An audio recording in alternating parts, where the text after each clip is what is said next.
Okay. Hello and welcome. We're here with Scarlet Hollow. I need to adjust the sound just a smidge, just a tiny little bit. There we go. It's been a minute. It's it's been since December of 2022 since we have played. Hey boys, can you stop? Sorry, I've got cats just arguing in the background. No. That being said, it's chapter 5 now. 5 of 7. Kind of been a long time coming. I'm excited. I'm here for it. I think there's gonna be a recap, so we don't need to go over too much of what's happened before. That being said, I'm gonna sneeze directly into the microphone. General reminder, I do have Mystical and Street Smart as my stats. Or as my chosen skills, I should say. But I guess, let's just fucking go. I would like to continue, please.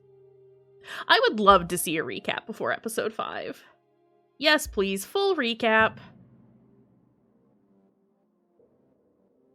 Funeral of Pearl and Scarlet, your cousin's mother and your aunt seemed like something you shouldn't ignore, even considering your own late mother's rocky relationship with this side of the family. Welcome to our family's humble estate. Unfortunately, due to the current state of the house, only a few rooms will be safely accessible during your stay. I wouldn't go wandering anywhere else if you value your limbs. The floors have been known to give out. As locks fall, the doors moan open, revealing the entrance to what once must have been an incredibly lavish ballroom. Faintly in the distance, you can hear the quiet notes of an old piano playing. So, what do you say? Want to tag along? Hold the camera for me while I narrate against a darkening sky, that sort of thing. You'll eat those words when I come carrying a mountain lion corpse out of those woods at dawn. Oh, Duke. Single deer remains behind, staring down the beam of Stella's flashlight while Gretchen whines and pulls at her harness. Duke grapples with the things that it grabs at his shotgun, pushing the barrel out of the way as it grasps for Birdie with oddly jointed limbs, while Stella stares in shocked silence, as if paused, watching as the other creature attempts to wrestle Gretchen into the darkness, her desperate cries going unheeded. You dive for Gretchen, attempting to snatch her away from the thing's misshapen hands. You manage to grab her, but the creature isn't deterred. Rears back on its hind legs, its mouth opening, whispered tones sliding out alongside something sharp and unnatural. But then there's the deafening blast of Duke's shotgun, and suddenly, it is gone. Oh my god, what do we do? Welcome home. My grandmother used to talk about pale creatures called ditchlings. She always said they were a terrible omen, a sign of suffering to come. I'm going to bed. I'll see you tomorrow.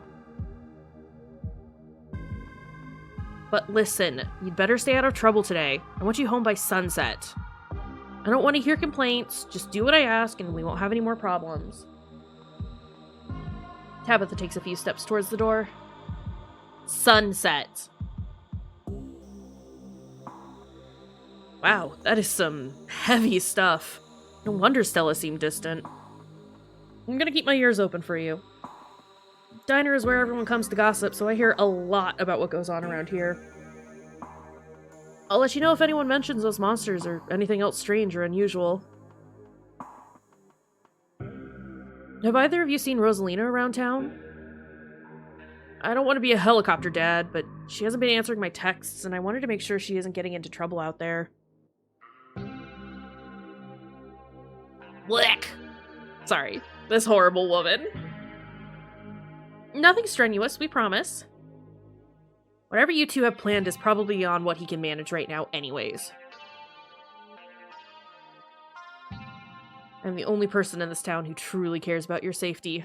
Don't forget about that. Wayne. Even if it's already too late to stop what's going to happen.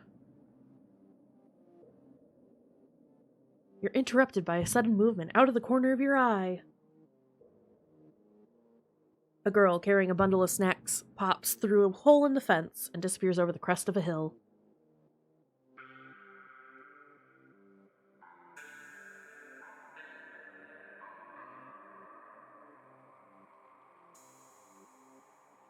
Is this supposed to be Kanika? Why is she not showing up?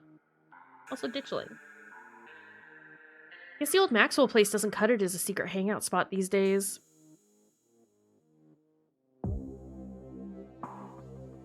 What is going on with that? Hold on. You pull out your phone and dial your cousin. What is it? You know I'm in a meeting. A kid just snuck into the Shaw mine. I figured you should know. What? Are you serious? Why do things keep happening to me? Whatever. I'll head over there as soon as I can. Just stay where you are and wait for me, alright? God, I don't even know why I'm trying to reason with you. It's not like you'll listen. My dad is foreman at the continuous mining facility, and he says they only abandoned this mine. Or they only abandoned this mine because there wasn't enough coal left, so it's actually really safe and we can hang out here whenever we want. I just got an achievement? Hold on. Get your cousin a flash of pearly whites? Correction. Your father was a foreman at the continuous mining facility. We'll see if he even has a job tomorrow morning. My dad says our house is haunted. But she's interrupted by a pair of thunderous knocks. Why is Kanika not showing up? What is going on here? There's something in the darkness before you that's much louder, though you don't hear it. But you can feel it in your chest, like the deep growl of a predator. What do you think you're doing? Get away from there! Cousin dives towards you, but not before the light from your phone illuminates the chamber. Kayshurrr. Kayshurrr, you alright? Wait, Becca and Alexis are just still down there. You can't just leave them here. I know which way they were going. They'll listen to you this time. I promise. Oh. Your surroundings quake as the mine collapses around you. Oh, her foot's all mangled. Tabitha doesn't say a word as the car cuts along the darkened road. There are two of them now. I have it on good authority that this is Dustin. And this is Dustin, Mom.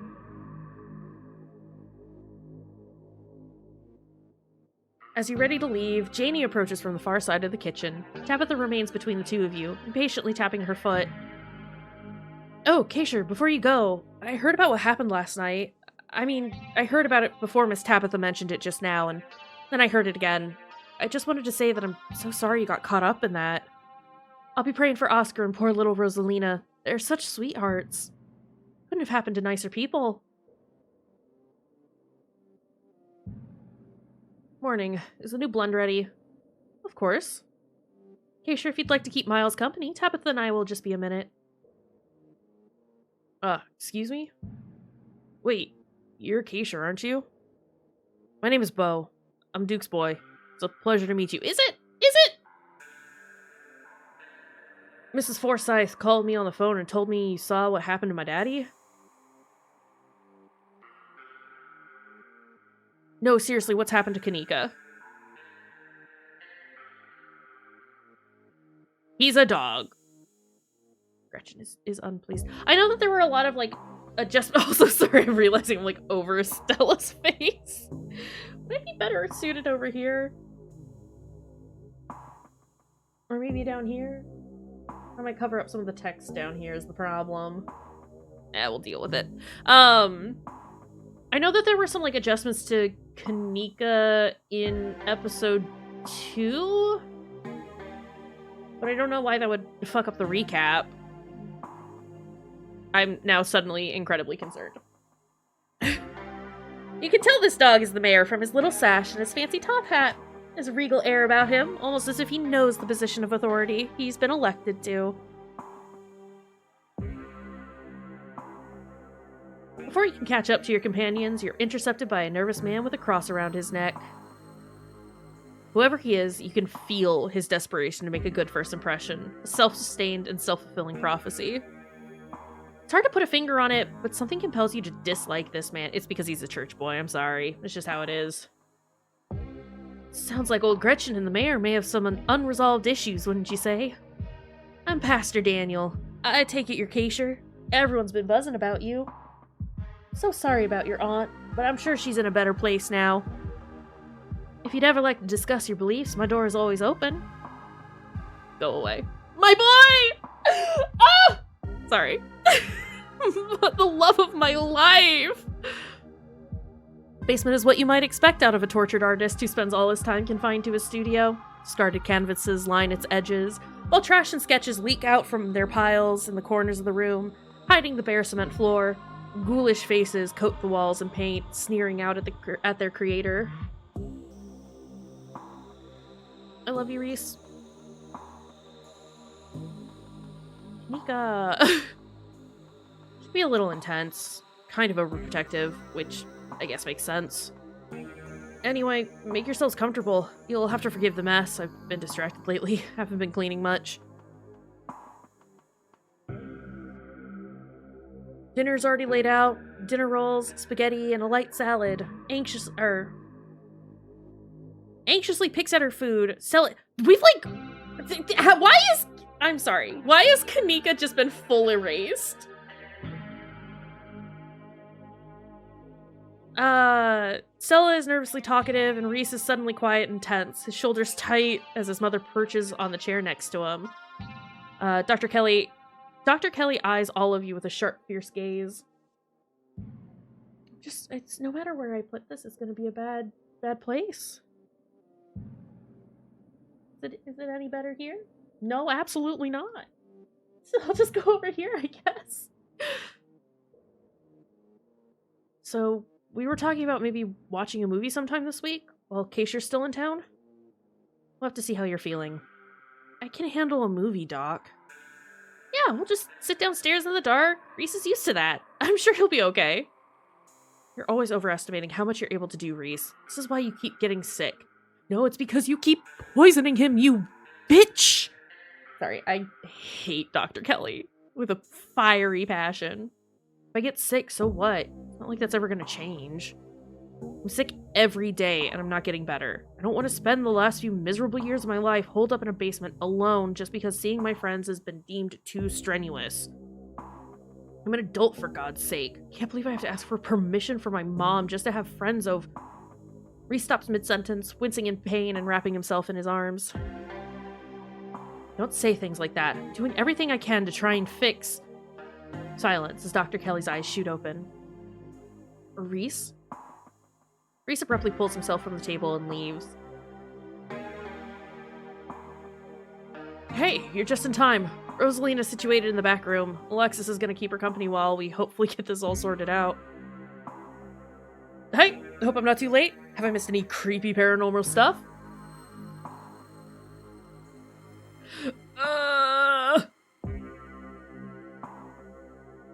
Oscar and startle as the door swings open. Hold it! You're not taking my cousin along on any more of your little hijinks without me. Whoa. This is where I've seen it. It appears on top of the stain. Stella pulls back the carpet, revealing a hatch. The floor around it stained in reddish brown. I'm going for it. Oh yeah, this whole thing happened. Wait, do you hear music? Movement stirs as a figure cloaked in shadows rises to attention. Stella? There you are. Would have found you sooner, but the resident clearly doesn't want me here. Doesn't seem to have the same issue with these miserable little parasites. Bottom feeders always manage to slip through the cracks, don't they? sins of the father are to be laid upon the children. Bullshit! I hope I didn't come too late. It wants something, doesn't it?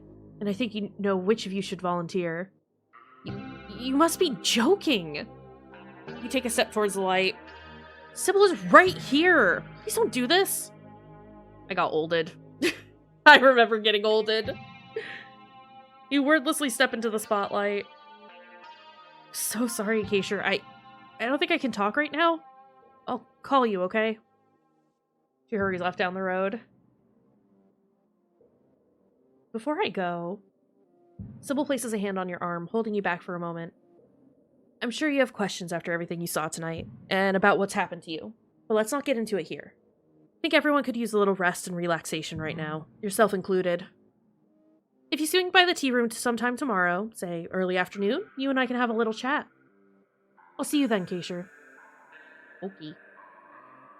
You don't even notice yourself entering the guest room and falling into bed. Suddenly you're just there, buried under your family's musty covers. You open your eyes. It's a new day, and you feel like shit. But your thoughts are interrupted by the buzz of your phone on the nightstand. Check your messages. There's nothing from Stella. Tulip made up some imaginary friends and keeps telling us that they want her to go out there, like the word of some fictional creature she made up is going to convince us it's a good idea for her to play in somebody's old garbage. But she's 7. Of course she would get some funny ideas like that. I'd love to get the community to rally around a big cleanup. It's about time somebody got rid of all that junk.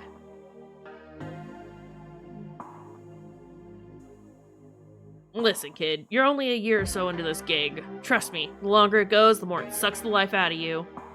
At first, you're just unhappy, but you think you can weather it till you find something better. Paycheck's a paycheck, I get it.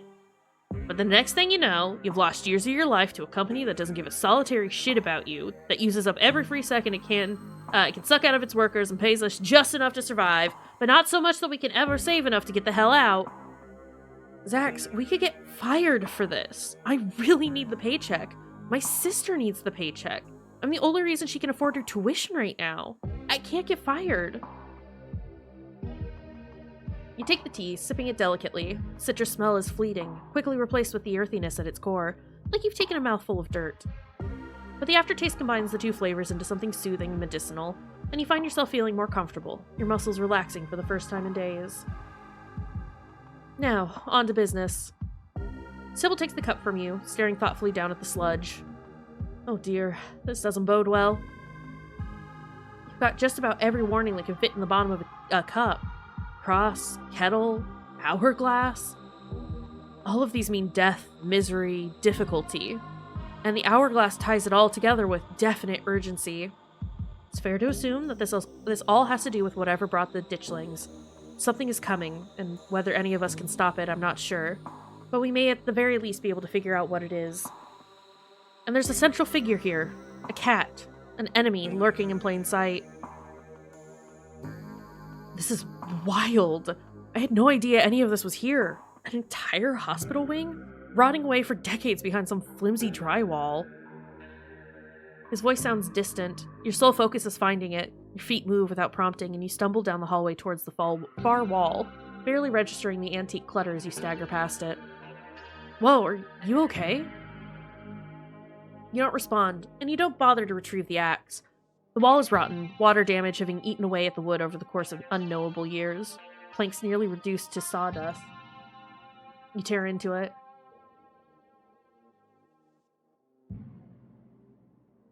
Enemies upstairs, enemies outside. We're surrounded. Even if I get out of this house, I won't be safe. You won't be safe. My beautiful boy. As Reese tears at his clothes, paint bubbles out from the canvases, his ghoulish figures peeling themselves out of their two-dimensional worlds, invading yours, crawling up the walls. Grab my hand. I'll pull you out. Leave us alone! Dr. Kelly opens the door. The two of you stare out into the hallway.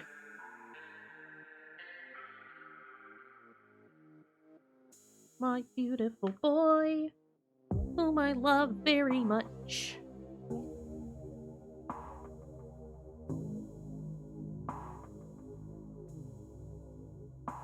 Is this what you were so afraid of? Hand over the tranquilizers. This is a shot. Shot rings out. Reese's body is thrown to the wall. Shotgun in hand, your cousin rounds the corner and trains her weapon on his writhing body. Don't shoot my boyfriend! You leap forward, placing your body between Tabitha and the whimpering Reese, his face already trying to stitch itself back together as he writhes on the ground. Both of you shut up and help me drag him into the safe room, now! Turn to see Dr. Kelly already pulling her son towards the open doorway. Stella looks up. Tired smile spreads across her face at the sight of your cousin, standing awkwardly on the slight slope of the roadside. After a while, they both stand and walk off into the forest together, Gretchen tucked under Stella's arms. It's time for you to go home. How sweet. We can let them have their moment. I'll walk you home. Close your eyes, your exhausted body succumbing to sleep almost immediately. As you drift off, you think of Reese, trapped in that tiny, windowless room, all his greatest fears realized, his body no longer his own. He stopped him from killing Dr. Kelly. The world, at least for now, is protected from him. I don't think that's how that went. I thought he got away. Hold up. Hold up.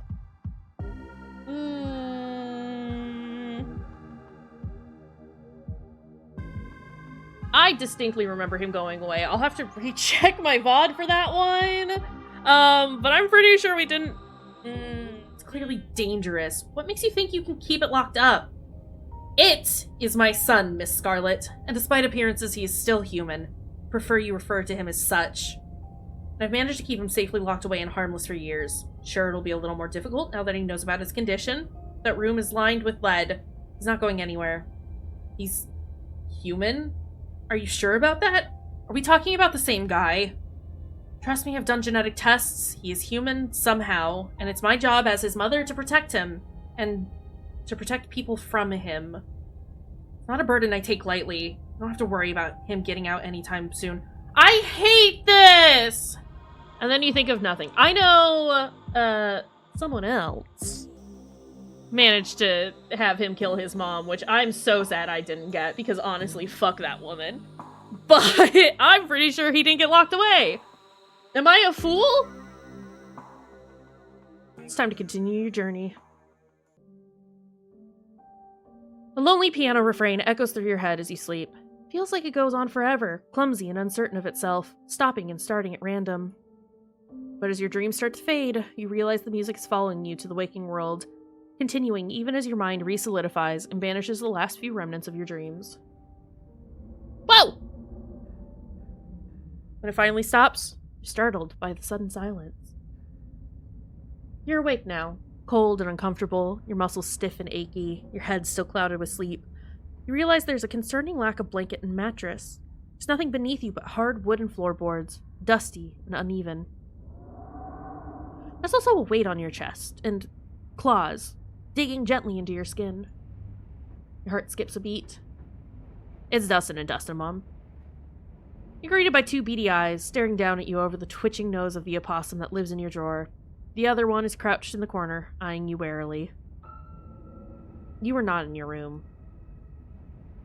Start crying. I mean, I don't want to smack the possums. Stand up and get my bearings. You stagger to your feet, disoriented and exhausted, your limbs heavy and your head swimming. You stumble slightly, swaying as you try to keep your balance in the oddly tilted room. Possum clings to your shirt with its tiny claws, holding on for dear life. You must be in the Forbidden Wing. You know it was him. Wayne. He wanted you to check out the Forbidden Wing, so he made sure you wouldn't have the chance to get sidetracked. Small Possum finally moves, carefully makes its way down the length of your clothes, as if afraid you might notice if it moves too quickly. It hastens when it finds solid ground, scurrying to the larger possum in the corner. The two stare up at you, not quite afraid, but clearly more wary now that you've risen to your full human height. Maybe they were watching over you as you slept. Or maybe they were hoping you might be lunch. Either way, you're both going your separate ways now. There are two doors out of the barren room. One is a normal doorway, leading into what you assume to be a hallway. The other is a door that must have once been hidden, though the ruined state of the wallpaper has robbed it of its secrecy. I would love to investigate that once hidden door. that does not have a doorknob. Cool. There doesn't seem to be a clear way to open it, besides the brass circle where it handle should be. You didn't bring a screwdriver into bed with you last night, and even if you did, you'd worry about damaging the ancient mechanism. Hopefully you can either find the handle or another way deeper in the Forbidden Wing. Can I look through the hole? You lean forward, peering into the narrow opening at what lies behind the door. It's your room, which means you're able to slip right back into safety, into the safety of the rest of the house if you can just manage to find the handle. You've always believed in working smarter, not harder. The estate is massive. There's got to be a better way out of the Forbidden Wing than this. And maybe while you're looking, you'll catch a lucky break and stumble across the key. Call someone. Groggily pat your legs before realizing that you're still in your evening attire. It would seem Wayne wasn't thoughtful enough to bring your phone from the nightstand. Or maybe he'd prefer if you saw what was there to see in this place alone. Okay, well, I don't want to break the door and I don't want to yell. Let's go deeper into the Forbidden Wing. You make your way carefully across the slanted room and deeper into the Forbidden Wing. Before you is a long hallway. Dust dances in the weak sunlight, beaming in through cracked glass. A tinge of mildew stings your nose, warning you away through there, though there's nowhere else to run to now. An ornate entryway, its door long gone, breaks the monotony of the faded wallpaper, and a staircase looms at the far end. Entryway, please. Make your way to the dark doorway in the middle of the corridor. It seems like some kind of entertainment room, the sort you'd expect out of fancy rich people who wanted to show off. Stench of mildew is strong here, your already weakened lungs aching from the strain of breathing in such toxic air. You can see why Tabitha doesn't want you exploring these rooms. There's a large painting on the far wall of the room. From a distance, it looks like it might depict the town. I would like to examine the painting. Painting highlights a number of old buildings and locales, many of which you've already visited. The town hall, the estate, the mines, and the clinic, still called a hospital at the time of this painting. The church, and then there's somewhere you've yet to see, the historical Callaway Tremaine homesteads. Faded bronze plaque beneath reads, in commemoration of Enoch Scarlet, head of the Scarlet Hollow Landmark Revitalization Project. Let the past never be forgotten. Ignore it and leave this room. Probably important. Don't need to go risking life and limb to explore every nook and cranny of this house. You turn around and return to the hallway. There's footprints? You follow the path laid out in the dust. Takes you up a flight of stairs and the way down blocked by debris. And you find yourself on the third floor of the estate for the first time. There are more footprints leading all the way down the hallway and into the furthest door. Window? You carefully approach the window at the far end of the hall. That sure is a cliff. There's nothing below the window but the tops of distant trees, the ground having crumpled away.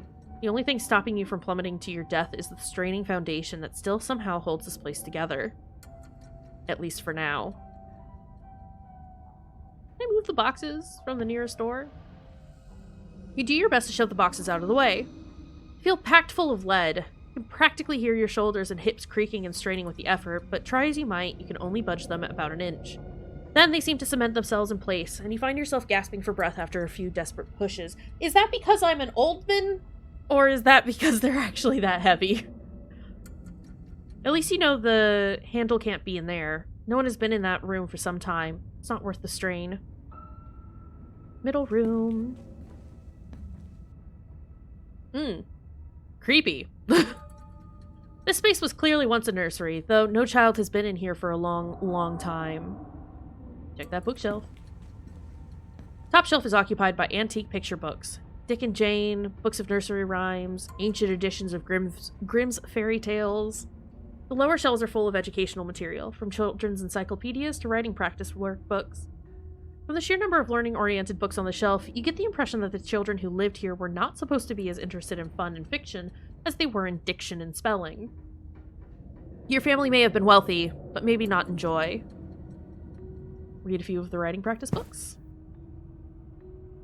Alexandra Scarlet. You leaf through a few of the practice workbooks, gently turning the near-crumbling pages. Reasons Mommy should take me and Mary Belle to the zoo. 1. We have been very good girls and have not cried for a whole week. 2. Mary Belle says elephants are so big and I would like to see.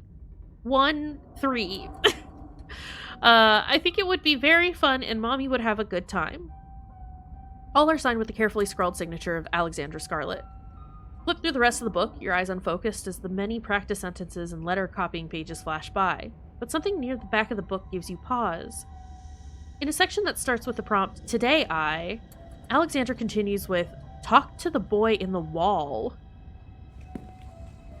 I mean, this is fine. Classic old homes, rich people keeping children in their walls. It's par for the course.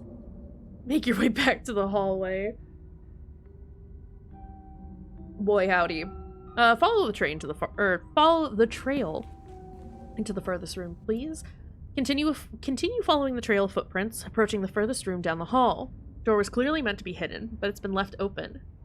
Someone left it open for you. Ah, jeez. Room is starkly empty, save for a rug and a few candelabras. The lack of dusty old boxes and rotting antiques mark it as distinct from the rest of the cluttered, forgotten spaces you've explored. It pains you to stand in this space.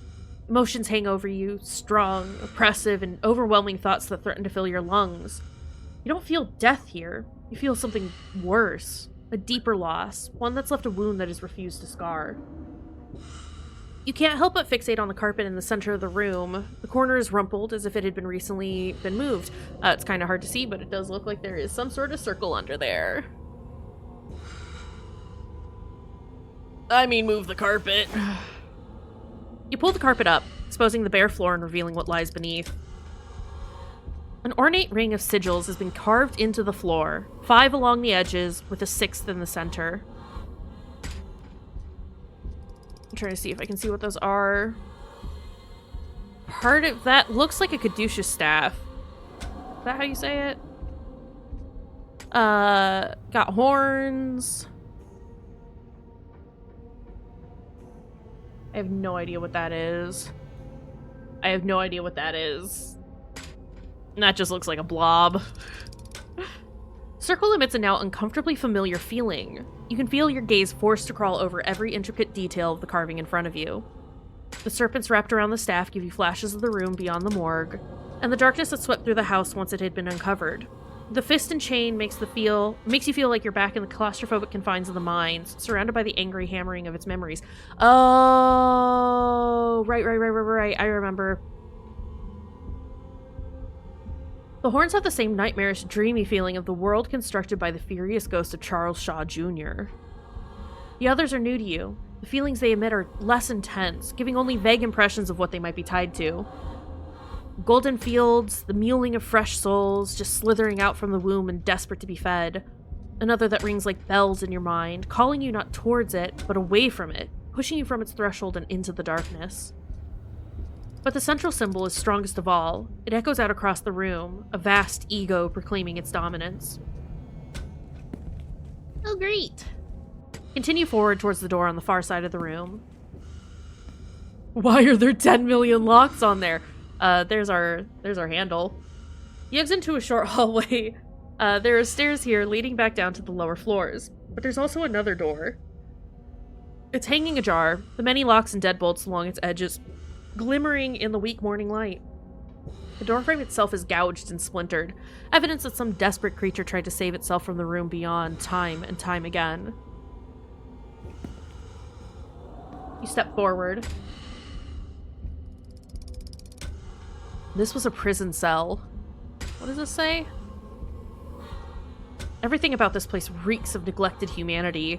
The walls are the walls are covered in scratches, legible words mixed in with the nonsense of desperate clawing.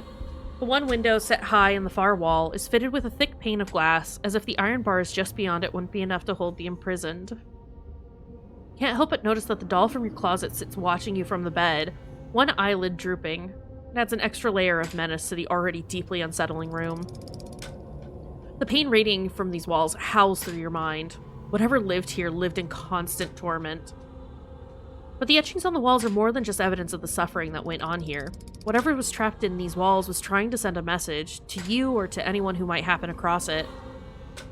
Your eyes are drawn to the massive almost letters, dug as deep into the brick as the cell's prisoner could manage, highlighted with whatever pigments were available. It almost looks like a word, though none of the lines meet up, causing you to constantly doubt whether they're letters at all or just lines that fool the eye into imagining shapes that aren't there. Your stomach clenches with nausea as you run your eyes along the deep furrows in the wall. But whatever was here wanted these words to be known, so you do your best to store them away, trying to burn the image of them into your mind, carved deep into the wall, bloody against the filthy brick. And then, one final detail grabs you. A metallic glint from the filthy bare mattress. A doorknob. Is this what you've been looking for? Was it left here for you? I'd like to examine the horrible doll. You shiver as you pick up the doll from the bed. Its foot reads, "Property of Alexandra." As you take it, sound wraps around you. Music. The tinkling of piano keys, played by a clumsy hand. They echo up a narrow staircase at the end of the hall. Now follow that music. I'm gonna make all the horrible choices. This is known. You've come this far. Clearly you're meant to go just a little further. Stairs take you into what you have to assume was once a servant's quarters. Network of cramped passageways hidden away behind the expansive rooms of the estate without so much as a window for illumination.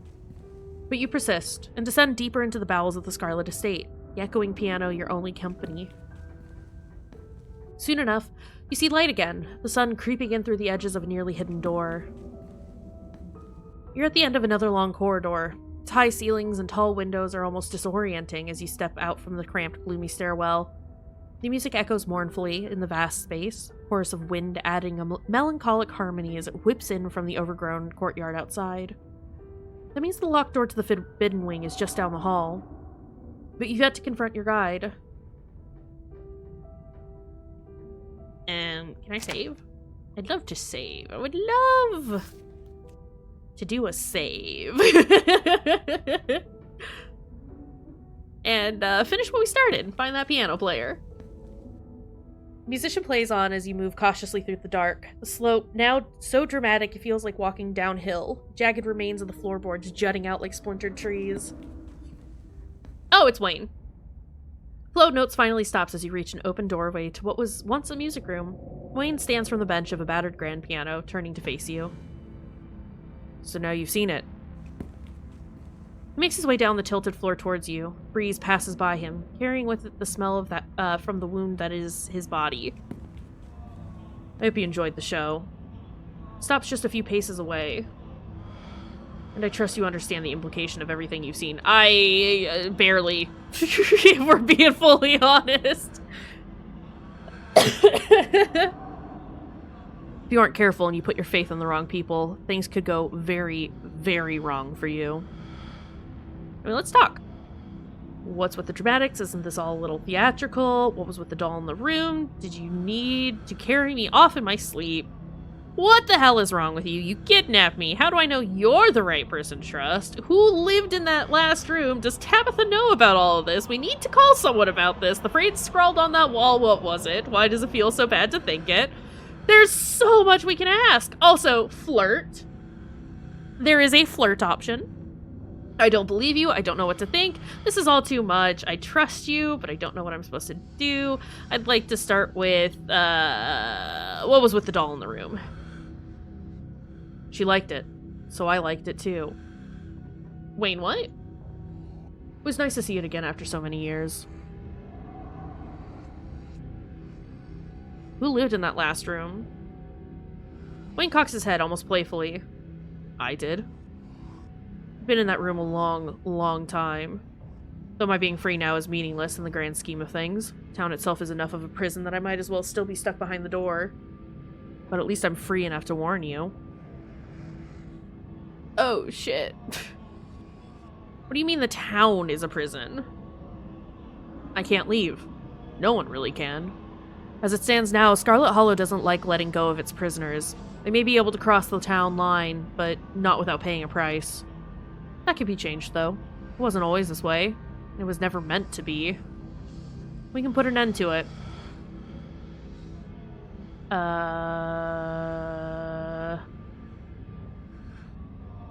Reese scrawled on that wall. What was it? Why does it feel bad to think it? I'm glad you noticed. It's a weapon. Hold on to it. What does that mean, Wayne? Does Tabitha know about all this? Of course. Why do you think she invited you here?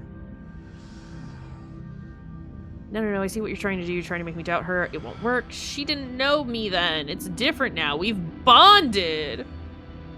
Oh my god, but she's my cousin. I love her. She wouldn't. No. Oh, that absolute bitch. I'll just remain silent on that one. Remember, silence is a valid response. You say nothing. Giving you a glimpse into one of your possible futures. Whether you choose to believe me or not is up to you. But I urge you to consider believing what your eyes have shown you. Your freedom is on the line. You're still not telling me everything. If you know what's going on here, then out with it.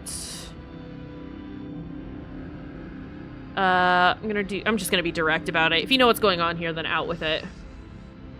Do you want to be somebody else's puppet, Kayshurrr? I can guide you to where you need to be, but it's up to you to open your eyes. The witch holds some of the final pieces. Find her. Pry them from her hands, and then everything should start falling into place. The thought feels slippery. You're unable to hold on to it, and the holding is painful, like you're gripping onto it with white-knuckled fists. You're forced to let go. It fades.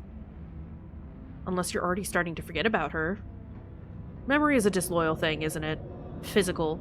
Easily manipulated. Okay. Kanika, when we were fighting against the ghost, before I got olded, was referred to as the witch. Or she, like, took the role of the witch. Is that why we couldn't see her in the fucking recap? Is this why? But something being missing from your head doesn't mean it's gone from the world. There's a memory that I can't quite hold onto, a thought that almost hurts to think. Keep it in the back of your mind. Try not to let it hurt too much. Don't let her take it away from you either. Are you telling me to keep that in mind? You'll remember when you need to. What's with the dramatics? Isn't this all a little theatrical? Okay, we're back here. What's with the dramatics? There were things you needed to see, and I doubt you would have been interested in a private guided tour. Not when I'm the one who would have been giving it. And once I'd helped you find what you needed to find, I wanted you to choose to come to me. To know you were truly open to a conversation. Did you need to carry me off in my sleep? Moment of weakness. I was impatient. And what now? Are you planning on keeping me here? How did I not wake up? You shouldn't do that to people. You don't strike me as impatient. Never again. I liked it. I mean, he doesn't really strike me as an impatient person thus far, but also it's been like almost 3 years. Are you planning on keeping me here? I only hoped we could talk. I won't force you to stay. How do I know you're the right person to trust? If you're still asking questions like that, I know there's nothing I can say that will convince you. But I'll keep looking out for you, whether you trust me or not. I mean, we trust Wayne. Calling someone's not gonna do anything. I want to leave. I've had enough of this place. I want to go home.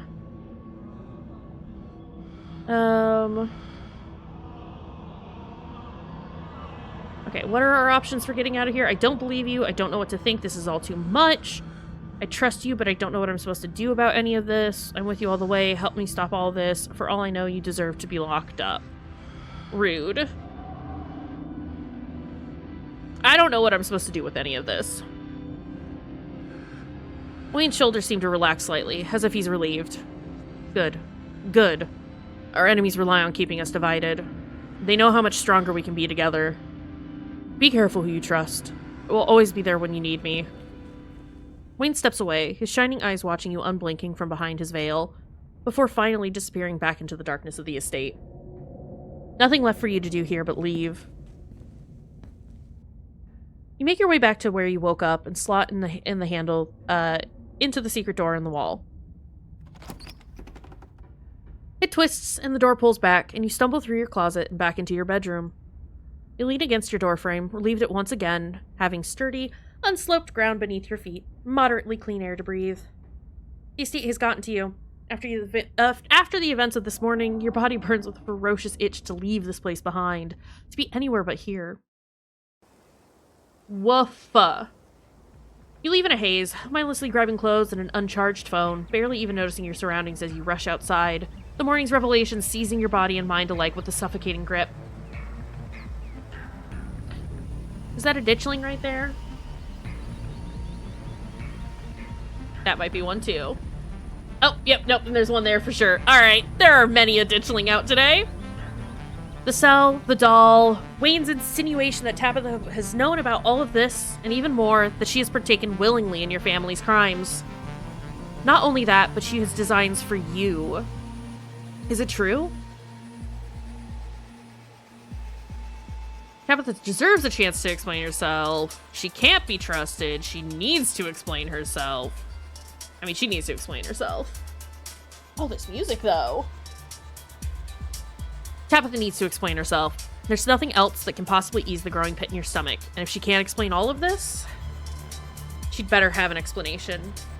Maybe it's time to confront her and see what she has to say for herself. I mean, I need to find the witch before I fully forget. That's my line of thinking, at least. Now isn't the time for unnecessary confrontations. And I also feel like, as much as I want an explanation from Tabitha, I feel like confronting her about it is not going to go well. And the whole, like, finding someone you trust. I trust Stella, but with Stella and Tabitha being so tied together now, I don't trust that. And like I said, I'm iffy on the situation with Reese because I thought he left. That's what I remember from my playthrough. But apparently he's been locked away, and I don't think that's correct. And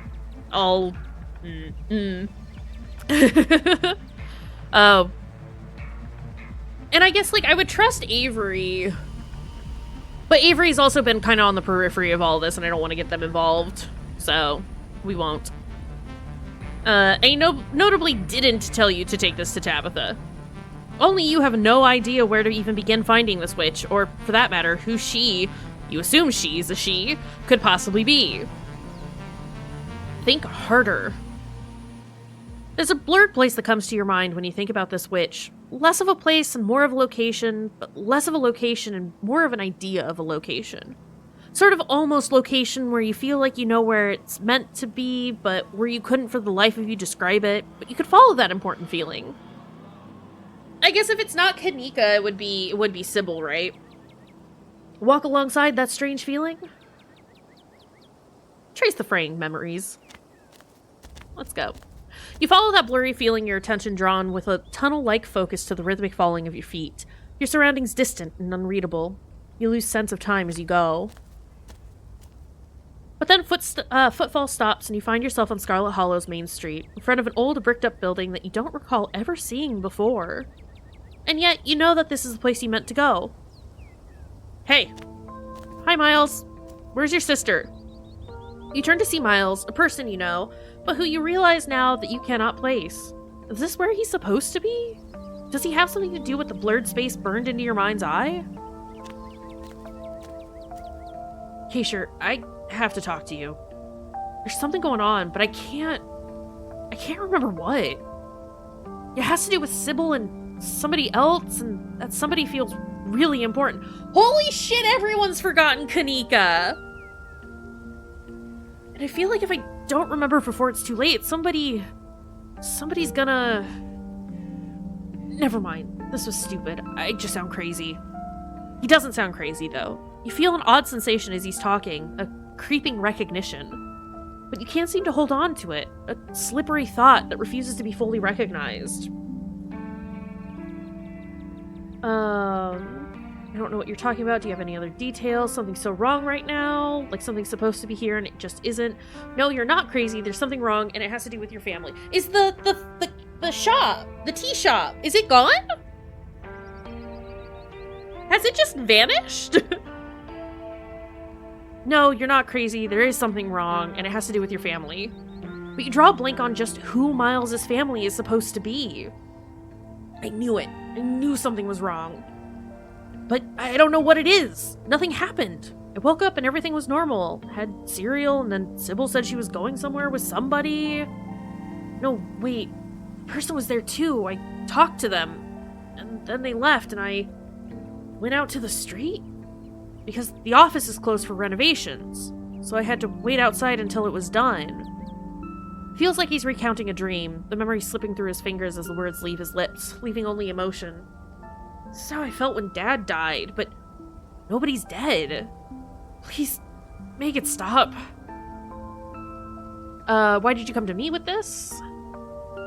I don't know, I guess I thought you might know something. Whatever. No, it's fine. That wasn't accusatory, buddy. Sybil's behind this somehow. I do remember, like, being like, as cool as Sybil seems, I don't fucking trust her. Have you talked to anyone else about this? No. Everybody else lives here, and I don't need people looking at me funny the rest of my life. But I should have just kept my mouth shut. It's not like you know anything anyway. About that, Sybil is behind this. I know she is. I don't think so. She helps people. I wish I knew where she was. She would know what to do. Maybe when she comes back. Miles looks confused. No, we can't wait. There's this crazy old guy on the edge of town. You gotta find him. Julius. He was always coming around to ask me weird questions.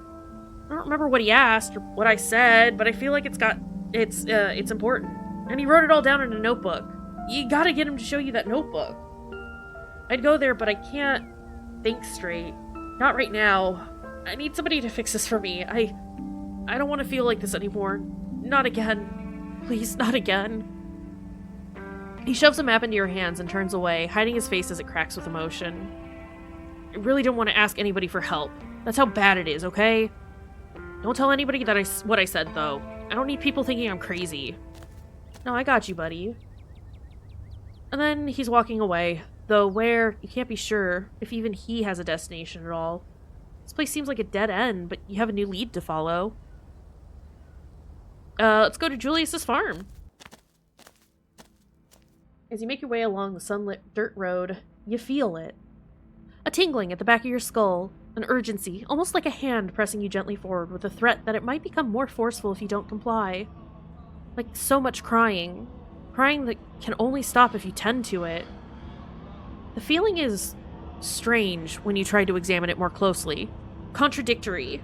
The cries of a presence that both desires to be alone, yet at the same time needs you in its presence. It's bringing something into this world, and it needs your help delivering it. Let's not. You pick up the pace. You lose track of time, your attention glued to each step, your mind ceding control to your feet. They know exactly where you need to be. Hi, Wayne. Hi, ditchlings. And so the trance goes until it's halted by the unlikely sight of a familiar figure on the path ahead.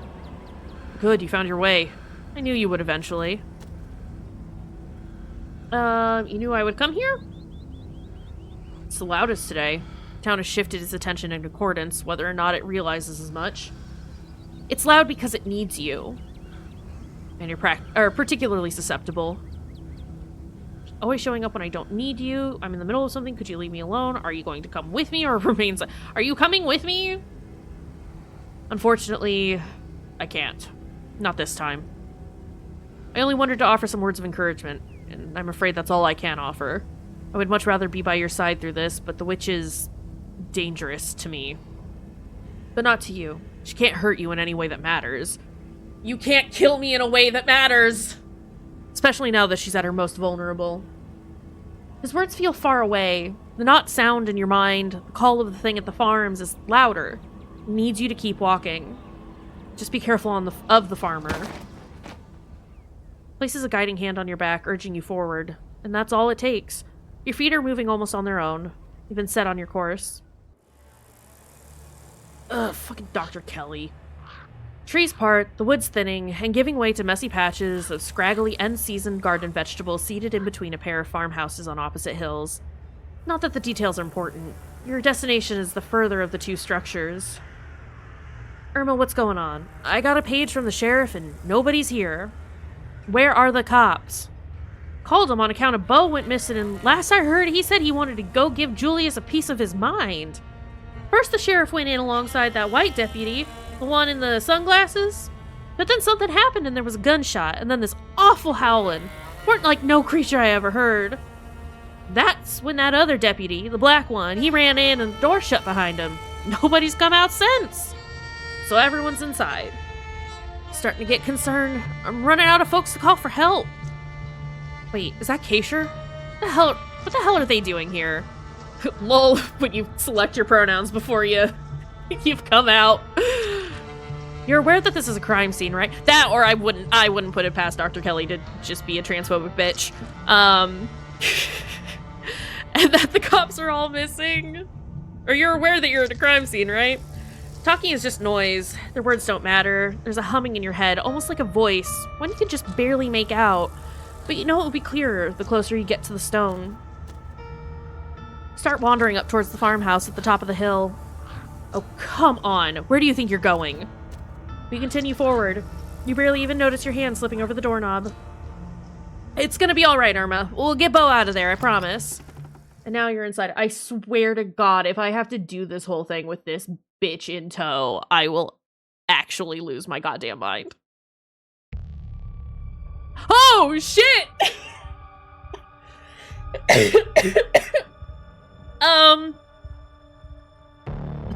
Sucks for him.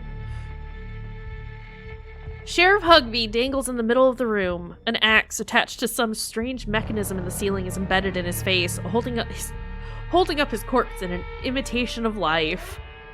Oh, fuck. Jesus. Careful, Joan. There are traps all over the damn place. Past the body, you can see a giant pumpkin through the door to the garage, cracked open. It's got strewn across the floor, seeds dotted across the hardwood like a trail of breadcrumbs leading to the basement stairs. Is that what that is? What the hell is going on here? Derrickson, is the doc here yet? We need a medical professional down here. His voice is coming from the basement. That's where you need to be. He's been shot, Joan. I think you'd better call somebody. The doctor's here? Julius, you should let her come down. You don't really want the officer to die down here, do you? I'm not the one blocking the stairs. I'm not the one you gotta convince. Won't be blocked for you. The stone wants you here. Everybody shut up. Avery, that's your name, right? Get pressure on that wound. Wait, Avery's here? Yes, ma'am. Get away from him, kid. But the doctor, I don't care. Let him bleed. You're only making problems for yourself, Tremaine. Dr. Kelly quickly pulls out her phone. Damn it, there's no signal in here. I gotta step outside. You keep holding that wound and no one else had better die while I'm gone. Doctor pulls at the door, but a weave of fibrous tendrils hold it shut. It would seem that the same forces that let all of you in refuse to let anyone leave. Are we stuck here? What the hell are we supposed to do now? But you already know what to do. I need to approach the basement. The fact that we're just in this, like, trance this whole time, a little disconcerting. You're vaguely aware that Officer Derrickson is trying to stop you, but he's too nervous to take a step. You reach the basement door and start to claw at the weird, fleshy vines blocking your way. They're strong, but they relent under your touch, welcoming you down below. Why the fuck is Avery here? Why is my sweet baby boy here? My sweet baby, I should say. I'm sorry, Avery. Who the hell? So you tried to undermine me, witch. I should have known you'd try to find a way around the rules. You've trapped the town. This isn't what any of us wanted. You should nullify the deal before it gets any worse. It's just unhappy. I didn't think something like that would be so opinionated. But I have a plan to placate it. If it wants a less broken body, it can have one. Then we'll see if it still feels cheated enough to hold a grudge. It's not too late, Enoch. You can let Eddie have the baby and your family can go back to normal. Happy and unburdened. That's so super Sybil. That's absolutely 100% Sybil. Clean everything up. Can be like nothing ever happened. I'll even leave town. Manipulative hag. That's what you wanted all along, wasn't it? This whole ordeal was just an opportunity for you to have access to it. Well, I know better than to hand an ounce of power over to you, Verena. Our partnership has come to an end, witch. I'll be continuing on with my own business, and you should be grateful that I let you continue on with yours. One of these days, Enoch, someone will be strong enough to do what needs doing. I can wait. I can wait a long, long time. Hey! You're not dead, are you? Have to find the witch, find the witch! Enoch fucked everyone over, even the witch. Babble incoherently about your vision. Is that not what any of this is? Enoch fucked everyone over, even the witch. The witch? Sybil? She sent you? She tricked you into taking her side and all this? Guess I should have known I probably wasn't the only one whose life she decided to fuck with. Ooh! Ooh!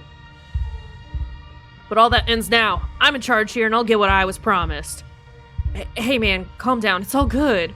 Speak for yourself. Oh no! No, Bo! Your vision finally focuses, and I like Avery's shirt. Probably not the thing to be focusing on at this moment. Sorry. Your mind is once again your own. Avery watches you furtively from across the room. The man, Julius, holds a gun in a silent threat. Franklin clutches at a nasty wound in his side, blood spilling out into the dirt floor of the unfinished basement. Sorry, did that just move?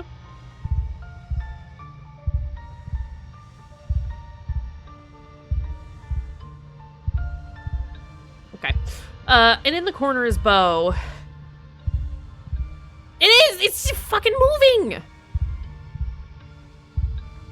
Something is attached to him. The source of the awful noise stutters with pained inhalations. Bo is still breathing, but he doesn't look well. Yeah, he's gone lumpy! The stone brought you here and stuck you in the middle of another nightmare. Kayshurrr, we can't get to you! The door's sealed shut! Even as she yells to you, her voice is faint, barely audible behind the now thickened roots and vines that block your escape. Yeah, I don't want you down here, you horrible creature. Let's bring Kayshurrr up to speed, Julius. They look a little shell-shocked. Where do I fucking begin? Alright. So the witch. Caught her doing some shit she shouldn't have been doing, and she offered me a deal if I kept it to myself. Always wanted to raise a boy of my own. God, never saw fit to give me the chance. She gave me the means to right that injustice. Only it obviously didn't go the way it was supposed to. Calloway's interfered, just like always. Made it so I had to hatch him earlier than he was ready, and he came out hungry. Too hungry for me to handle. Julius, you're saying this like this is a normal thing to hatch a pumpkin boy. Oh, fuck. Kept trying to get at me, so I had to hole up down here. Been stuck since fucking Wednesday night. Damn roots won't let me leave, and they've clogged up the drain, so I haven't been able to call that witch and get her to make things right. But I'm a man of preparedness, figured I could wait it out, till Bo here decided to trespass. Guess he lost a tussle with my boy, and the two of them wound up down here with me. And that about sums it up. Guess in the end, it's only fair, son for a son. Birth ain't ever pretty, is it? And it's not like doing it the old-fashioned way is all sunshine and roses. Just hope he winds up looking more like a person when he's done cooking. Sir? Sir? Sir? I don't give a shit about your story, Tremaine. None of that gives you a reason to shoot a cop. Incorrect, Deputy Franklin. You exist. Reason enough. Sorry. Not sorry. Self-defense. Castle doctrine. What the fuck is wrong with you, man? Bo, are you alive? You don't need to threaten anybody else. Let's just talk. Do you know how to contact her? You need to let Bo go. Please just let us go. We'll forget about all this. Antagonizing the man with a gun, probably a bad idea. I don't think Bo is going to be able to respond to us right now. Do you know how to contact the witch? I think is probably a better question at the moment. Of course I fucking do. Think I'm some sort of idiot who makes a deal without some way to get out of it? Not my fault that thing went to shit before I could call her up. Fact is, I tried. The only means of contact I've got is that faucet over there. It's fed by natural spring water. That's a preferred method of communication, like her internet, I suppose. But as you can see, it is currently out of order. My boy's got his, meat all in there. Won't be getting drop out of it till he's calmed down. There's a waver in Julius's voice when he mentions the thing implanted in Beau. One that sticks with you. He's afraid of it. You'll have your witch as soon as this is all settled. Don't do anything stupid, none of you. Oh, I don't like that. Conversation is interrupted by Beau shifting uncomfortably as the creature lets out a guttural moan. So what, we're just supposed to wait until the Calloway kid dies? That's exactly right. My kid gets born, and we all forget this ever happened. Not once has Julius explained what Avery of all people is doing here. No, for real. What the fuck is my why are they here? Why is Avery here? My sweet, my love, Avery. Their presence is odd, to say the least. That's also a thing. Oh, can I do both? I want to know why Avery is here. Avery, wait, why exactly are you here? Well, Julius called me. I figured it must be pretty serious, especially since he'd been missing from the diner for a couple of days, so I came right away. Kid knows about plants. My boy is still technically a plant. Of course I called. I figured there'd be some solution, like, I don't know, giving the boy some less alive fertilizer? Why did you really call Avery? I think you even know a plant expert would have a hard time with this. None of your fucking business. What if I want to know? Fine. You were always polite. Served coffee with a smile, no complaints. Saved the corner booth for me the way I like. Just felt like you spared more than a passing thought my way. And that counts for a lot when you're somebody like me who doesn't talk to nobody. Wow, and I always kind of thought you might have hated me. Get some of that from the older people around here and the miners. If it weren't for Winnie, I'd know it would be worse. Try to ignore it. No, don't exactly blend in. Neither do I. Guess I figured that meant we had more in common than not. Both squirms, moaning in pain. Conversation pauses. It's looking worse. Quit eyeing the boy like that. I can tell you want to jump in and do something stupid. Never should have called you up here. This is a family issue. Should have been solved within the family. We didn't call family to help you. You called me.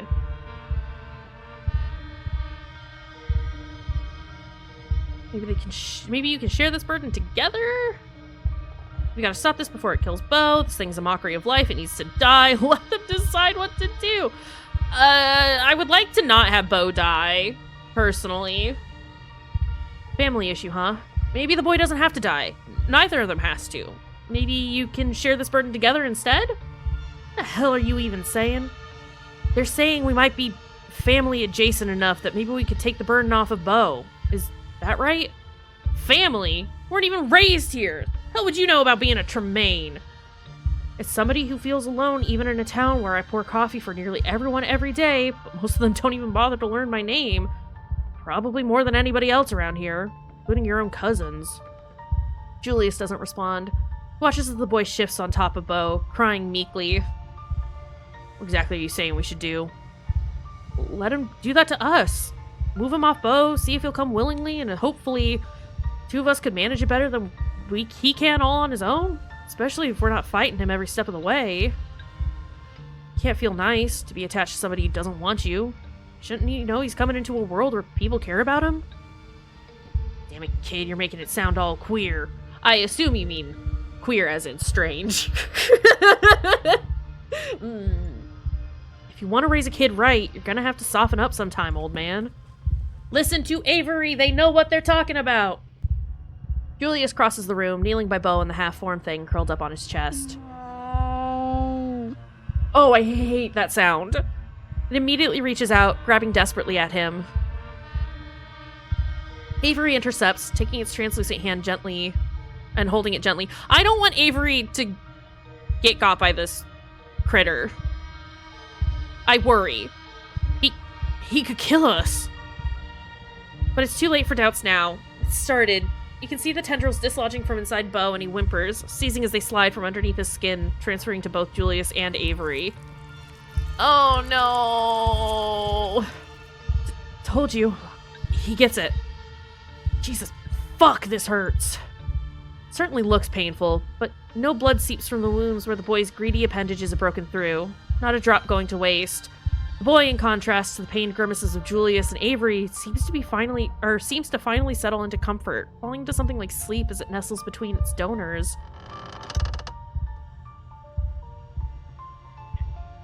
As the thing's panic fades, the vines blocking the door slacken. The house groans unnaturally, straining under the weight of the relaxing meat of the creature's womb. Faucet in the corner of the room, finally unclogged, bursts to life, and water pours out onto the dirt floor. Wanted your witch? Here she comes. Hurts. Somebody... Doctor. Oh, holy shit, it worked! Your hands are wet. The water is spreading, pulling around you, making the floor slippery with mud.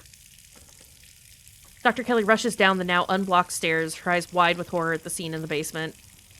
What the hell happened down here? Beau, can you hear me? Am I getting a checkup?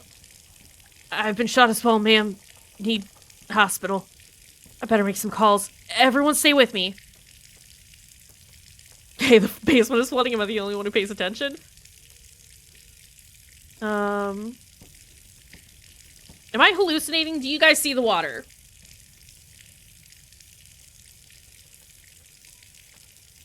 The water is suddenly much higher, rises up past your ankles. I'm going to assume... Yeah, I was gonna say, I assume no one else is seeing this.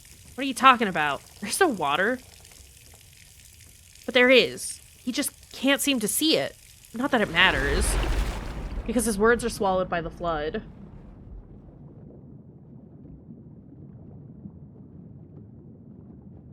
You feel like you're choking. There's water in your lungs, or there should be.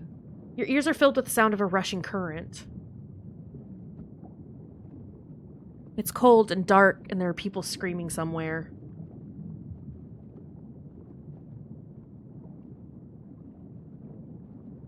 There are bodies in the water with you.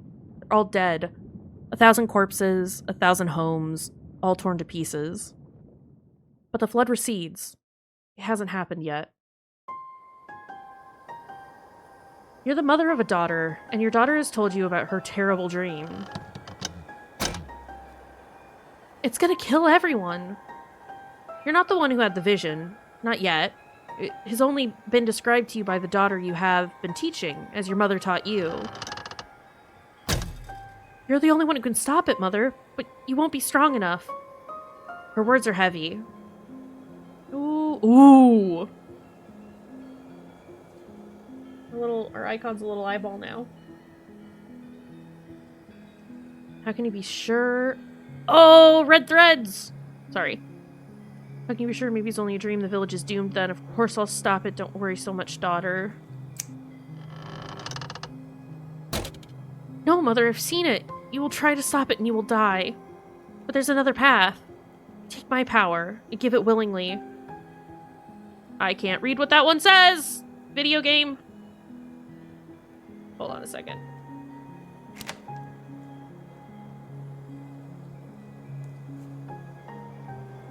Okay, there we go. I won't destroy my own daughter, but I want you to be your own person. I can't do this to you. I can't lose you. Can't be that I'm destined to lose you. It's too cruel. I want you to be your own person. You will lose me in any path but this. If we do nothing, we'll die with everyone else. If we flee, I will have the weight of 1,000 lives on my shoulders. I couldn't live. I would be lost either way. This is the way it must be. Well, I mean, she wants it. It's not great, and it would suck, but, you know. You accept your daughter's decision. She's not the child she once was, and there's a confidence in her that you have no choice but to respect. You take her back. Her power becomes yours. The flood does not come. The village is saved, and no one ever knows the sacrifice that was made for their lives. No one but you. Years have passed. You outlive everyone you used to know. You move on. You meet new people. You start a new life. You have another daughter. This time, the vision is yours. The piece of your first daughter that lives in you shows you what is coming. Rotting bodies in the streets, the smell of sickness on the wind, church bells ringing for an endless parade of funerals, an entire city whose gate will never reopen. Everyone inside the walls falling to the curse of plague. Oh no! Sorry, did Sybil have to sacrifice Kanika to stop some horrible event, or think she's stopping some horrible event? You are among their number. Your body no longer strong enough to heal even itself. You're not enough to stop it. Not as you are. There is another path, a narrow thread. If you were stronger, you could tug at it and unravel the tapestry of the future. Mother, what's wrong? Your daughter will never be as strong as you are, not after what you had to do, but she still carries in her some strength. Enough. Explain it to her as it was explained to you.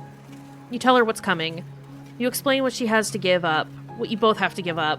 You love your daughter after all. You will miss her as you miss your first daughter.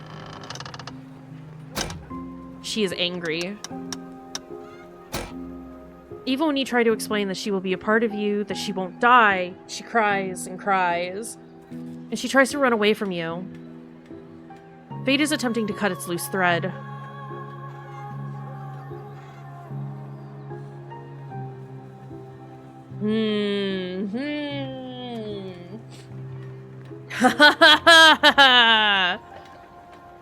Give up on the city. Your daughter leaves you. You resign yourself to the future. She is one of the first to die. Streets flood with disease and the bodies are burned. Or buried, then burned, then left in heaps on the streets until no one is left to remember any of their names. But that's not how it happened. Oh, fuck. You do not let your daughter run from you. No plague comes. The city never knows that it would have come to ruin.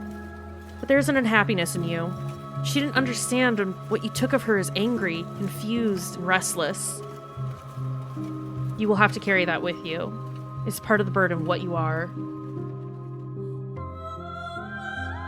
Though no one knows the depth of what you have done, over the years you have not escaped notice. Find yourself in a capital in a place whose name has changed too many times to count. A war is brewing. The eyes of those who hold fate in their hands are on you, their lips asking which threads to pull and which to cut. And the tapestry is once again revealed to you. The war rages and it never stops raging. Bleeding that spans generations. Children born to die. Decades of pain that leave a raw wound on the world. Or it ends before it begins. The few die for the sake of the many. You can guide powerful hands to crush those that need crushing, if only you have more power of your own. Call your daughter to you. You raise them differently these days. The disquiet left by the reluctant daughter taught you a permanent lesson. They don't need convincing anymore. They're ready to return to you whenever you need them.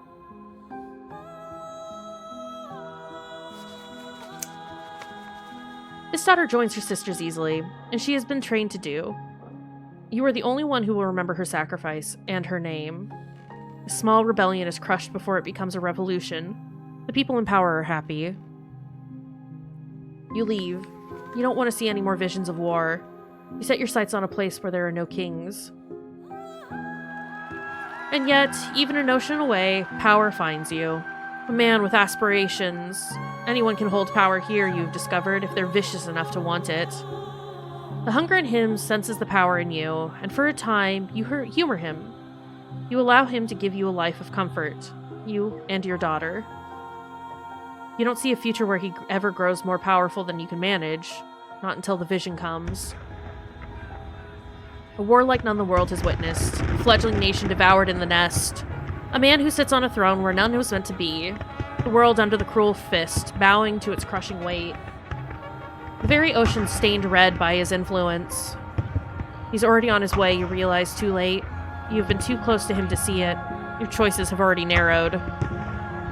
The war is coming, whether you strike now or not, the loose thread sticking out from a mass of blood, with you too weak to grasp it. But you have a daughter. You always have a daughter, until you don't. It's time to rest. Aren't you tired? Take her back and erase the man before his name can mean anything. She joins her sisters, as is her destiny, and you remove him from the world. The hole where he was filled, hole where he was is filled by lesser men, none of whom remember whose shoes they're stepping into, and none of whom can hope to command the way he would have. Blood is spilled. Less blood, but you still feel every drop. You hide yourself away from the world. You and your daughter. The visions still find you, but here they are small. The decision's simple. You make them all the same, helping where you can. A storm halted, a conflict settled. Until one day, when you're shown a dark pit. Splintering wood, debris trapping everyone inside, bodies burning as the very rock catches fire. Children screaming as their flesh bubbles, then silence as lungs fill with smoke. You know the choice that lies in front of you. She joins her sisters, as so many have before her. The disaster is averted, lives are saved, and you have another daughter. But that's not what happened. Not this time. Oh, because that's the mine collapse, isn't it? You take your daughter's hand, and you look her in the eyes. They're green, like yours. You don't want to do it this time. You stare out over the hills together as a plume of smoke rises into the air, but you can't hear the screams from here. You assume you will die one day, like anyone else. After all, you're long past due. Maybe you'll be lucky enough to know your grandchildren before you go.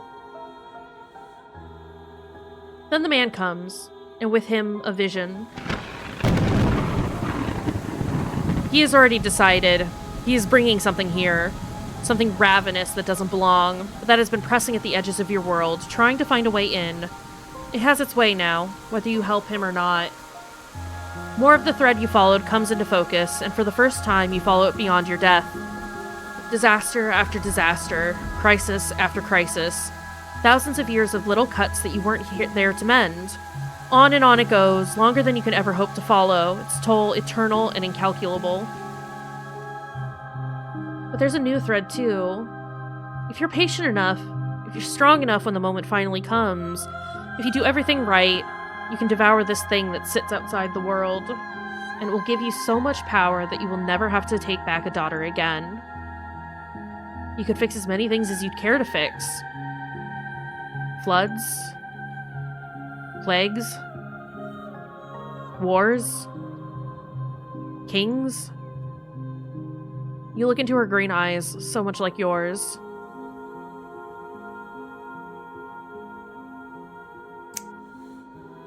You welcome her back, as you have with every daughter before her, and you help the man. He is arrogant. He cheats the thing from another world in every way he can. He wastes your time. There will have to be more daughters before the day comes that this will be over. But days and daughters come and go, and you are very patient. You have to be, if you're to stop the hurt that would scar a world without you there to guide it. And now, you're here, on the cusp of the end, the final daughter. Kayshurrr, what are you doing here? Are you real? No, it doesn't matter. I don't care if you're a dream or not. I've already made my decision anyway. Don't bother trying to talk me out of it. I finally have a real purpose, and now that I know what that purpose has always been, I can't go back, or would hang over me for the rest of my stupid small life. Oh. How do you know any of that really happened? What exactly is she trying to prevent? Do you even know? What decision? Everyone out there forgot about you, Kanika. It's like you didn't even exist. That's okay. It's part of all this. I'm surprised you were able to remember. It's kind of nice to think even one other person might remember when I'm gone. But it's okay if you forget too. Once it's all said and done, I don't need to be remembered.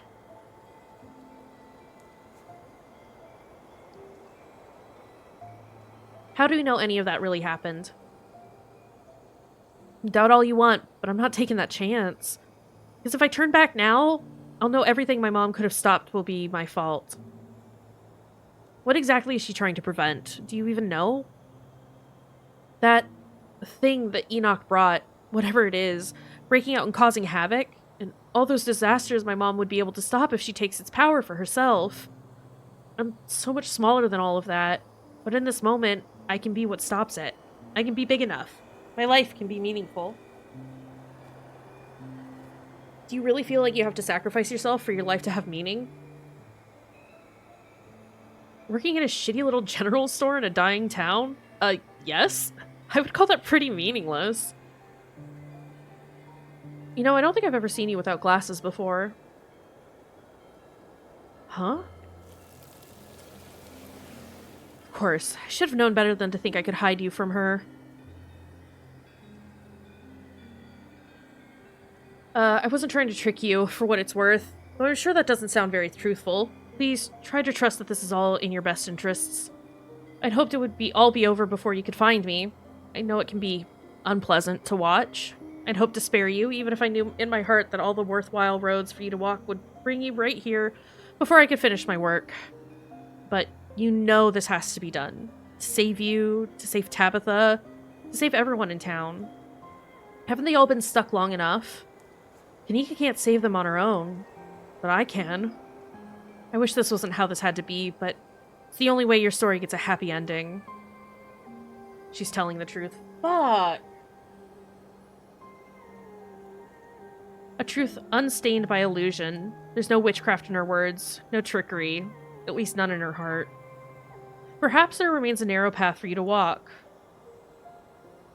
Speak the name that was carved into the cell wall. Of course, scratching on the walls. This was what that was for. Kayshurrr, no, you don't know what you're... You don't have to know how to speak it. Thought of it brings the sound to your lips, the name forcing its way out, yearning to be free from your mind and used as the dagger it is. Oh, shit! The dagger tears into her. Everything that is not her pours out of the delicate tapestry of her existence. The parts she arranged so neatly, scattering their voices, filling the dreams around you. Confusion as her careful order is upended. A single, dangling thread comes into focus. Kayshurrr, wait. You can't see how this will benefit you because you don't understand the danger you're in. Your enemies have made sure you can't. Not until it's too late.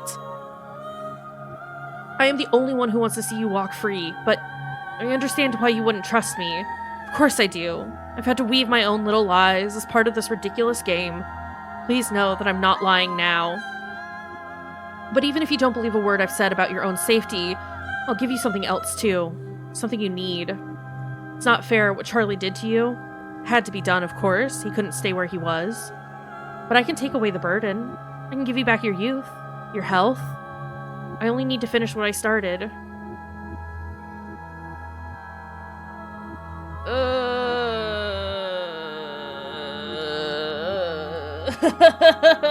No! Oh, this sucks! So many eggs right now!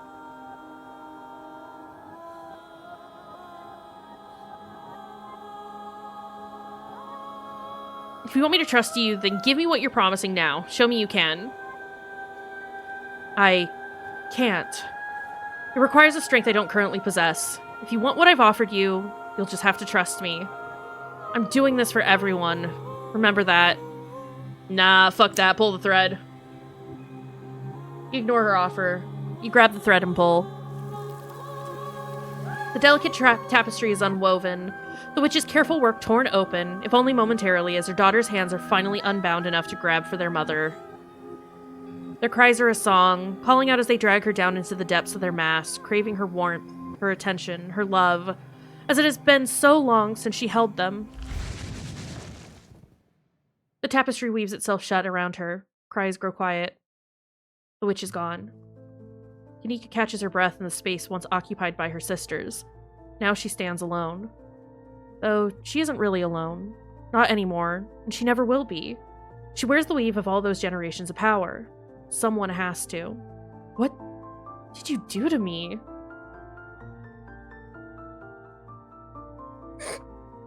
Welcome to the Dead Moms Club. Was that really you earlier, or was that her talking through you? No, that was me. I said those things, and I meant them. I really believed it. I still do. Yeah, but do you have your mom's powers now? Welcome to the Dead Moms Club. Manic laugh breaks through her shock. You can't just say that to someone. I can and I did. But it was funny. For the record, though, I don't think she's dead. She's still in here somewhere, like the rest of them. God, this is insane. Magic isn't supposed to be real. She let me say that so many times, all while she knew. Am I supposed to do what she was going to do? How do I even know what that is? She never told me anything or taught me anything. How am I supposed to save this town if I don't know what's wrong with it? God, this is so much pressure. I never asked for this. I don't think I can handle it. You do know what's wrong. People are stuck, so let's free them. You'll figure it out. I know you will. You don't know your own capabilities. Aren't you glad she's been taken out of the picture? You're free. That's a good thing. I need you to deal with her. This is how I did it. As long as you don't become a problem too, this is a better outcome for everyone. Rude. We can figure this out together. That's what we've been doing all week, remember? You're right. You're right. We can figure this out. You made it all the way here and did whatever it is you just did. Nothing is too much for us to handle. She takes a deep breath, collecting herself. We'll just take it one step at a time. First step, figure out how to get out of here. It's weird. Everything felt slippery before. Like I couldn't hold on to anything. But now it's like I can see how it's all put together and where all the seams are. So if I just... You don't see whatever it is she was doing. The world around you goes dark. You're moving like a current is, carrying you somewhere, buoying you upwards. It's a rough word. Your body is ascending rapidly until finally you surface.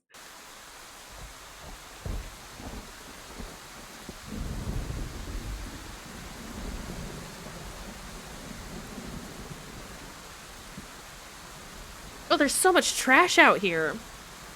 You're outside. It's raining. You have no idea where you are. Tulip! Janie! This is the end of episode 5. Only one major content update remains until the story reaches its conclusion in the final chapters. Ah! I would like to save my game, please and thank you. Holy shit. I did get an achievement earlier that was like, complete chapter 5, and that was before that whole daughter situation, and then I just got all the achievements of actually finished chapter 5. Wowie, wow. Scarlet Hollow is rad as fuck! Admittedly, I definitely got a little teary-eyed there for a minute. So it's mommy issues coming into play. It's a whole thing. It's fine. This was rad, though. Holy shit.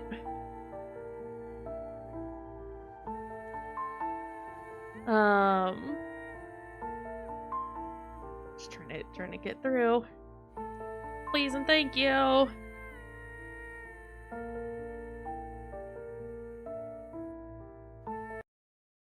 All right. Well, that is chapter 5 of Scarlet Hollow. We'll see you all in another 2 years when the next chapter comes out. No, I say that. I fully understand why it's taking as long to do all of the chapters the way that they're getting done. But yeah, that was insane. I need to know Avery is okay. Can someone confirm for me that my sweet, sweet darling Avery is okay? Woof. Yeah, I don't know what else to say other than that was fucking phenomenal. Until next time, we'll see y'all later.